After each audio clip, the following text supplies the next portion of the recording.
Baik, saya mulai di materi pertama, materi konsep promosi dasar kesehatan, dasar promosi kesehatan, gitu ya. Yang akan kita pelajari di hari ini itu adalah pertama jelas kita kalau belajar konsep pasti kita harus tahu dulu ya terkait dengan definisi. Jadi apa itu definisi dari promosi kesehatan? Kemudian di sini nanti kita juga akan belajar terkait dengan misi promosi kesehatan. Ada ruang lingkup kesehatan, ada strategi Promkes, dan ada sasaran promosi kesehatan. Itu daftar isi dari materi kita hari ini. Untuk yang pertama, sebenarnya apa itu promosi kesehatan? Nah, promosi kesehatan itu adalah proses untuk meningkatkan kemampuan orang dalam mengendalikan dan meningkatkan kesehatannya untuk mencapai keadaan sehat. Jadi, seseorang atau kelompok ini harus mampu mengidentifikasi dan menyadari aspirasi, mampu memenuhi kebutuhan dan merubah atau mengendalikan lingkungannya. Ini menurut Piagam Ottawa gitu. Jadi eh, promosi kesehatan itu bukan cuman ya sama sih kalau misalnya kita kalian mungkin juga sering dengar ya ada promosi-promosi gitu ya. Dari kata promosi itu kan proses berubah ya. Ada yang dijual ya biasanya mempromosikan barang atau sesuatu baik itu barang atau jasa. Nah, kalau promosi kesehatan itu yang dipromosikan adalah upaya kesehatannya gitu. Jadi bagaimana kita bisa menjadi seorang promosi kesehatan itu tugasnya adalah ya mempromosikan upaya-upaya pencegahan terkait dengan suatu penyakit gitu. Yang jelas inti dari promosi kesehatan itu supaya kita bisa menyadarkan atau merubah masyarakat agar hidupnya itu bisa lebih sehat gitu ya. Tapi bukan berarti kita harus mengubah orang yang sakit jadi sehat, bukan. Jadi kita adalah berproses untuk merubah cara pandang masyarakat biar mereka itu sadar sendiri kalau mereka itu harus sehat gitu. Jadi sehatnya itu bukan karena kita. Kalau sehatnya karena kita berarti kita kan tenaga kesehatan ya, menyembuhkan. Ada pasien sakit, kemudian kita memberikan intervensi obat. Nah, itu kan dia jadi kita merubah dari sakit jadi sehat. Nah, kalau promosi kesehatan itu kita tuh merubah merubah pola pikirnya supaya dia itu tahu kalau dia tuh lagi sakit dan dia itu tahu gimana caranya menjaga kesehatan, mencegah penyakit gitu. Jadi kita ada lebih dulu dari sebelum fungsi tenaga kesehatan. Kalau tenaga kesehatan kan dia biasanya sudah sakit baru berobat gitu ya, diobatin sama orang medis. Nah, kalau kita sebelum itu, jadi kita itu berada di upaya pencegahan supaya orang itu tidak sakit gitu ya, supaya dalam arti sehat. Jadi promosi kesehatan merupakan program yang dirancang untuk memberikan perubahan terhadap manusia, organisasi, masyarakat, dan lingkungan. Gitu. Perubahannya itu apa? Yaitu perubahannya itu merubah cara pandang. Contoh, di lingkungan kita masih banyak orang yang belum berperilaku cuci tangan. Nah, tugasnya kita adalah membuat satu program supaya masyarakat di situ tuh punya habit kebiasaan cuci tangan. Nah, membangun habit ini kan prosesnya panjang ceritanya ya. Jadi tidak tidak seinstan membalikan telapak tangan gitu. Namanya habit kebiasaan itu perilaku itu dibentuk dari banyak faktor. Nah, itu panjang nanti mungkin sambil berjalan mungkin kita lihat belajarnya nanti ya karena ada juga di sini nanti materi terkait tadi saya sebutkan di RPS ada determinan perilaku sehat. Nah, itu adalah faktor-faktor nanti kita belajar tentang apa yang akan faktor-faktor yang akan mempengaruhinya gitu ya gitu. Kemudian di sini ada misi Promkes. Yang pertama, misi Promkes itu adalah sebagai advokasi. Advokasi ini adalah ditunjukkan kepada para pengambil keputusan atau pembuat kebijakan gitu. Jadi orang Promkes ini juga harus bisa beradvokasi. Contoh, misal kalau kita mau melakukan penyuluhan cuci tangan di sekolah dasar, di SD ya, Nah, kita ini harus bisa beradvokasi kepada pengambil keputusan. Contohnya siapa? Atau pembuat kebijakannya siapa? Contohnya adalah kepala sekolah, gitu. Jadi, harapannya pada saat nanti kita bisa memberikan penyuluhan kesehatan terkait dengan cuci tangan, itu kepala sekolah sudah membuat kebijakan baru datang sekolah dan pulang sekolah wajib cuci tangan. Sebelum makan itu cuci tangan kalau ada jam istirahat. Gitu ya. Nah, nanti pembuat keputusan atau kebijakannya itu kan bisa dibuat oleh kepala sekolah gitu. Itu contoh realnya. Contoh implementasi implementasi yang lain itu bisa juga nanti setelah dilakukan penyuluhan, nanti kepala sekolah membuat satu sarana kelengkapan yaitu menyediakan sarana cuci tangan. Nah, itu adalah kenapa kita eh, orang Promkes ini harus punya misi advokasi karena memang tujuannya biar kita tuh gayung bersambut, tidak kita memberikan penyuluhan, tapi kalau kita tidak advokasi kepada pembuat kebijakan, ya nanti hasil kita tidak dijalankan kan itu sia-sia gitu. Jadi kita akan lebih bermanfaat secara optimal kalau memang kita punya advokasi yang baik gitu ya. Kemudian misi yang kedua itu adalah menjembatani, yaitu menjalin kemitraan dengan berbagai program dan sektor yang terkait dengan kesehatan gitu. Jadi kita ini juga harus menjalin kemitraan. Contoh kalau misalnya banyak kasus yang kemarin itu kan kita habis eh, terdampak COVID ya, karena ada kasus COVID kan. Nah, itu kan lagi marak-maraknya tuh program cuci tangan, 7 langkah cuci tangan. Nah, itu kita juga sebagai orang Promkes, kita juga harus bermitra. Siapa yang mau akan kita berikan edukasi? Ya, salah satunya adalah sekolah gitu ya. Selain sekolah SD, bisa juga ke TK atau SMA gitu. Itu adalah sebagai mitra program gitu ya, yang terkait dengan kesehatan gitu. Itu sasaran ya, kita bisa menjembataninya. Kemudian yang ketiga itu misinya adalah memampukan agar masyarakat mampu memelihara dan meningkatkan kesehatan secara mandiri. Gitu. Jadi eh, kita itu tugasnya bukan kalau kayak ada peribahasa anak bayi itu maunya disuapin terus, nah kita nggak kayak gitu ya terhadap masyarakat. Jadi kita adalah memampukan masyarakat, membuat mereka itu sadar akan pentingnya cuci tangan gitu. Jadi bukan berarti kita bisa semuanya tuh dari kita. Kita mau orang mencegah penyakit supaya tidak penularan COVID itu tidak meluas. Salah satunya kan adalah dengan menjaga untuk selalu sering cuci tangan. Nah, kita kan nggak mungkin tuh menyediakan wastafel satu-satu di setiap rumah itu kan nggak bisa. Nah, jadi yang bisa kita lakukan adalah memberikan penyuluhan. Di situ nanti isi materi penyuluhannya itu yaitu macam-macam ya. Jadi ada pentingnya cuci tangan, kemudian dampak kalau misalnya kita tidak cuci tangan tuh akan seperti apa gitu ya. Terus isinya terkait dengan pengetahuan-pengetahuan yang terupdate agar mereka itu bisa terinformasi banyak wawasan. Terus habis itu mereka juga bisa merubah sikap dan perilakunya begitu ya. Itu yang artinya memampukan. Jadi tidak semuanya disupport dari kita. Artinya mereka sadar sendiri kalau mereka sebenarnya memang belum punya kebiasaan cuci tangan gitu ya. Nah, ini adalah kita masuk ke dalam ruang lingkup gitu ya. Jadi ada ruang lingkup dari promosi kesehatan. Ini ada ilmu-ilmu yang mencakup promosi kesehatan ini dapat dikelompokkan menjadi 2 bidang. Yang pertama itu adalah ilmu perilaku. Kemudian ada ilmu yang diperlukan untuk membentuk atau perubahan perilaku gitu. Jadi kalau ilmu perilaku sendiri ini adalah ilmu yang menjadi dasar dalam membentuk perilaku manusia. Contohnya adalah ilmu psikologis, antropologis, dan sosiologis gitu. Jadi ilmu perilaku itu dipengaruhi oleh kondisi sosial orang lain.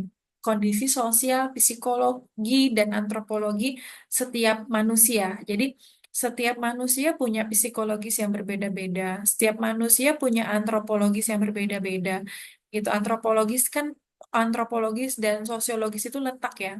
Jadi contoh nih, ada di bukunya Prof. Kijo Sukidjonoto Atmojo di Ilmu Perilaku. Di situ menjelaskan bahwa memang perilaku itu terbentuk dari dasar sifat manusia. Kemudian letak geografis. Salah satunya letak geografis di mana ia tinggal. Contoh yang paling konkret adalah saat kita bisa membedakan bahwa kondisi orang Asia pasti punya perilaku yang berbeda dengan kondisi negara Barat, gitu ya. Makanya kalau kalian ke Bali itu misalnya nggak heran kalian lihat turis-turis pada buka baju untuk menjemur menjemur menjemur badan ya tubuh mereka di pinggiran pantai gitu karena terik matahari dan di sana negara mereka nggak ada gitu. Mereka mayoritas dingin musimnya. Tidak ada matahari itu. Padahal yang kita tahu sinar matahari itu kan manfaatnya banyak ya sumber vitamin D. Nah, itu sangat diperlukan oleh tubuh sehingga mereka pada ke sini datang ke Bali punya perilaku yang berbeda dari negaranya gitu. Nah, kalau kita nggak ada kayak gitu, karena apa? Karena kita sudah biasa terpapar dengan matahari gitu. Jadi cakupan kadar level vitamin D kita juga mungkin bisa lebih baik, bisa juga gitu ya. Kalau tergantung habit dari kita juga, kalau kita punya kebiasaan yang memang sering terpapar matahari pagi, ya itu bisa gitu ya. Nah, itu adalah contoh. Terus contoh lagi, misalnya perilaku orang Jawa sama orang Sumatera berbeda. Contoh dari cara bicaranya aja, gitu. Cara bicara orang Jawa biasa lebih ke lemah lembut kelihatannya ya, tapi nggak juga. Tapi maksudnya identik dengan seperti itu. Terus orang-orang Sumatera yang memang dia biasanya bahasanya mungkin bisa lebih nadanya dengan nada yang tinggi.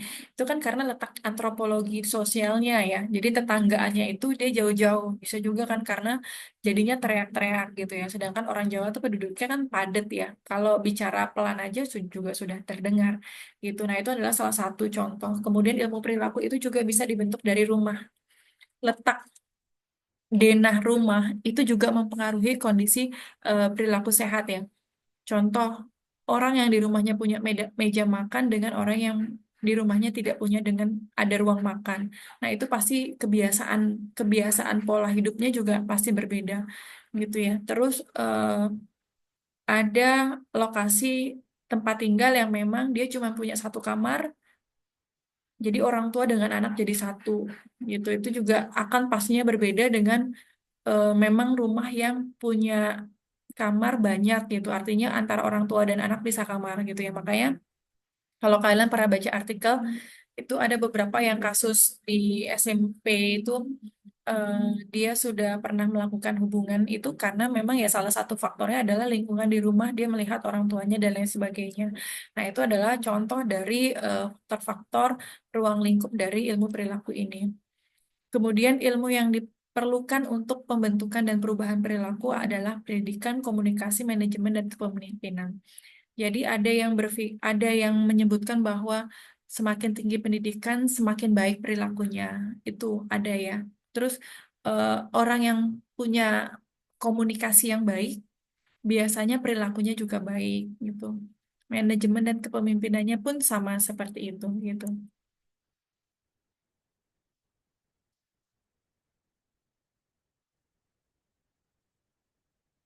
Nah, ini kalau ini ruang lingkup berdasarkan aspek kesehatannya. Pertama itu ada promotif, preventif, kuratif, rehabilitatif. Jadi kalau promotif itu artinya apa? Ada yang tahu nggak? Promotif. Yang yuk dibuka mic-nya boleh. Upaya untuk mempromosikan kesehatan kepada masyarakat, Iya, betul. Jadi upaya untuk mempromosikan kesehatan kepada masyarakat. Kalau preventif apa? upaya untuk pencegahan penyakit dengan eh, sudut pandang masyarakat, Iya. Kalau kuratif? menggambarkan kegiatan atau pengobatan yang bertujuan untuk menyembuhkan penyakit Iya, atau jadi kondisi iya, jadi kalau kuratif ini dia udah sakit dulu baru berobat gitu ya. Nah, kalau rehabilitatif apa? penyembuhan. Iya, penyembuhan. Jadi yang orang sudah melalui tahap sakit, sudah berobat di kuratif, baru dia upaya recovery, rehabilitasinya gitu ya. Kalau misalnya orang yang kita lihat contoh orang yang kecanduan narkoba gitu misalnya ya, itu setelah melakukan penyembuhan pengobatan, biasanya dia apa melakukan upaya rehabilitasi gitu ya. Itu adalah salah satu recovery. Nah, di sini ada strategi Promkes. Strategi Promkes itu yang pertama itu adalah advokasi. Jadi agar pembuat kebijakan mengeluarkan peraturan yang menguntungkan kesehatan. Kemudian ada dukungan sosial, ini social support agar kegiatan promosi kesehatan mendapat dukungan dari tokoh masyarakat. Kemudian ada pemberdayaan masyarakat, ini agar masyarakat mempunyai kemampuan untuk meningkatkan kesehatannya gitu. Jadi advokasi, dukungan sosial, dan pemberdayaan masyarakat gitu ya. Kalau advokasi mungkin sama tadi yang saya jelaskan di misi Promkes ya, itu juga perlu ada advokasi sama dengan strateginya. Dan advokasi ini merupakan juga suatu strategi dari Promkes. Kemudian kalau yang dukungan sosial, ini ya memang kita perlu adanya dukungan sosial. Kalau kita tidak ada dapat dukungan dari tokoh masyarakat, ini nanti kita akan repot di jalan ya. Artinya bisa jadi nanti apa yang sudah kita berikan penyuluhannya bisa tidak diikutin karena kita tidak punya strategi ke tidak dapat dukungan dari tokoh masyarakat. Karena gini, kalau misalnya kita punya dukungan dari tokoh masyarakat itu siapa sih? Contoh misalnya ustadz, orang yang dituakan atau tokoh agama.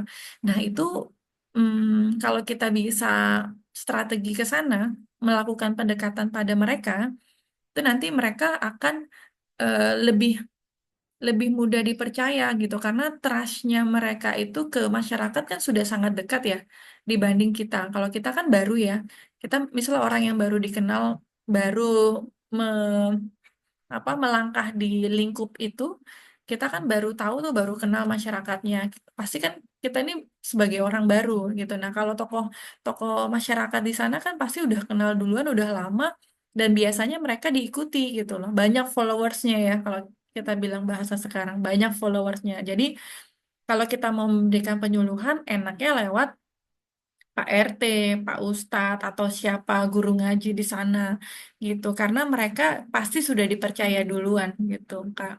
Gitu. Jadi itu kita butuh dukungan sosial.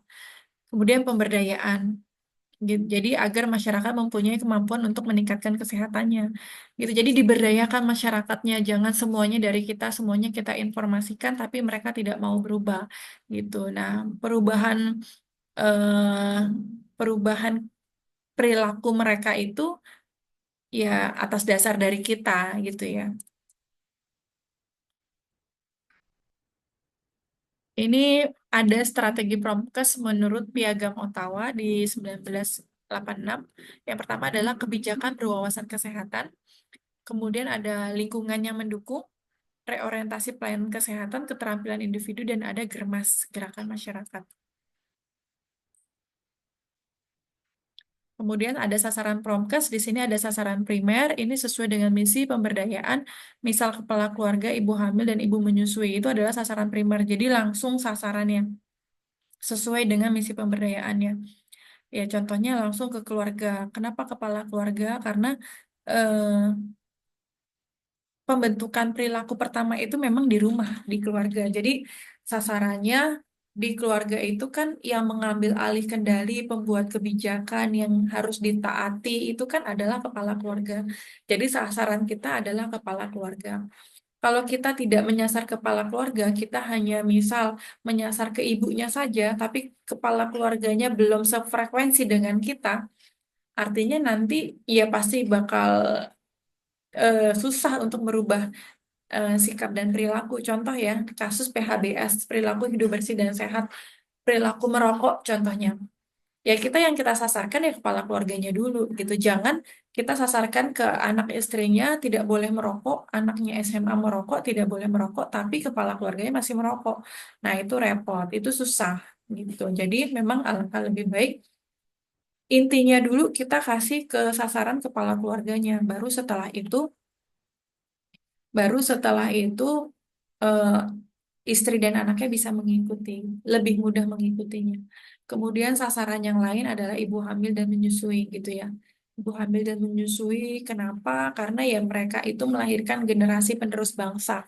Kalau ibu hamilnya eh, dia tidak aware dengan kesehatan, sehingga nanti bisa menimbulkan dampak anak yang dilahirkannya itu cacat atau secara kognitif dia itu tidak pintar. Nah, itu kan juga berdampak kepada pembangunan negara ya, gitu. Jadi, kenapa ibu hamil dan menyusui itu sebagai sasaran primer dalam promosi kesehatan ya karena itu, gitu. Jadi, mereka itu ibu hamil dan menyusui ini dampaknya besar sekali kalau tidak aware dengan kesehatan dirinya dan anaknya, gitu ya. Kemudian anak sekolah. Nah, ini anak sekolah juga generasi penerus bangsa yang memang harus kita tanamkan nilai-nilai perilaku sehat sejak mereka usia dini, begitu ya. Itu adalah sasaran primer. Kemudian ada sasaran sekunder, ini sesuai dengan misi dukungan sosial, misal tokoh masyarakat, tokoh adat, dan tokoh agama gitu. Jadi tadi yang saya sampaikan, kita akan lebih mudah terjun ke masyarakat apabila memang yang kita sampaikan itu adalah eh, dari tokoh masyarakatnya sendiri yang ngomong gitu ya, yang bicara. Jadi memang kita menanamkan supaya memberikan banyak informasi, pengetahuan, ilmu kesehatan itu di tokoh masyarakat, tokoh adatnya gitu. Karena kalau itu kita sudah sefrekuensi, mereka sudah sepemahaman dengan kita, itu enak gitu. Tapi kan kalau misalnya tidak, susah ya. Contoh perilaku merokok gitu ya. Kita harus sasarkan ke tokoh masyarakatnya dulu gitu. Jangan kita udah banyak ngomong jauh nih ke warga, merokok itu tidak baik, dampaknya ini gitu kan. Tapi ternyata tokoh masyarakatnya sendiri yang menjadi panutan mereka belum bisa berperilaku sehat. Nah, itu jadi nanti susah ya. Kemudian yang ketiga itu adalah sasaran tersier gitu. Jadi sasaran tersier ini adalah sesuai dengan misi advokasi, misal membuat kebijakan mulai dari pusat sampai ke daerah gitu. Jadi kalau pusat sampai ke daerah itu nanti kita tetap pusatnya itu kan di pemerintahan ya, di Kementerian Kesehatan. Nah, itu sebenarnya nanti akan ada banyak, malah ada satu bidang di sana Promkes yang membawai, memang mereka punya bidang-bidang contoh terkait dengan promosi kesehatan, contoh gerakan misal TB gitu ya kan ada itu. Terus asuhan sayang ibu gitu. Nah, asuhan sayang ibu pada ibu-ibu bersalin dan persalinan gitu. Kemudian ASI eksklusif. Nah, itu adalah contoh dari sasaran primer. Terima kasih. Saya akhiri wabillahi taufik wal hidayah. Wassalamualaikum warahmatullahi wabarakatuh.